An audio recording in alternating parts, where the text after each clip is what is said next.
cette histoire extraordinaire que j'ai déjà répétée, qui nous a authentique, je l'ai entendue de la personne même qui l'a vécu, qui vit aujourd'hui à Tzfat et qui est un grand rave, que après l'armée, comme malheureusement beaucoup, il est parti, lui c'est pas Katmandou, il est parti au Tibet, peu importe où c'est ça.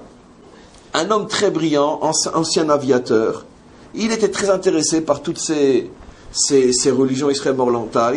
Il a décidé de s'intéresser.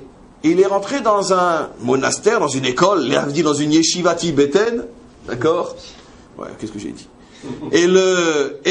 Pour grimper. Et là-bas, seulement la 10e année, on pouvait voir le grand prêtre. Et au bout de la 2e année, tous les Européens s'étaient déjà fait dégommer, parce qu'il faut parler le sanskrit, le tibétain couramment, etc., etc. Et puis il faut s'accrocher. Non. Il a passé la 1re année, 2e année, 3e, il parle le tibétain couramment. Il arrive la 10e année. Ils vont enfin pouvoir voir celui qui est à la tête de tous les élèves qui leur ont enseigné pendant ces 9 premières années.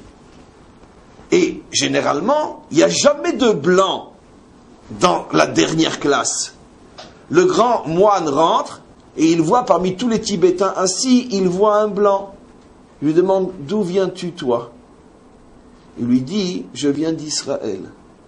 Il dit, d'Israël, viens me voir à la fin du cours. Je l'ai entendu de la bouche de celui qui l'a vécu. À la fin du cours, il l'amène dans son bureau. Il ferme les trisses, les volets, etc., qu'il n'y ait pas de problème. D'une armoire assez mystérieuse, il sort un livre, il sort un grand Tanakh.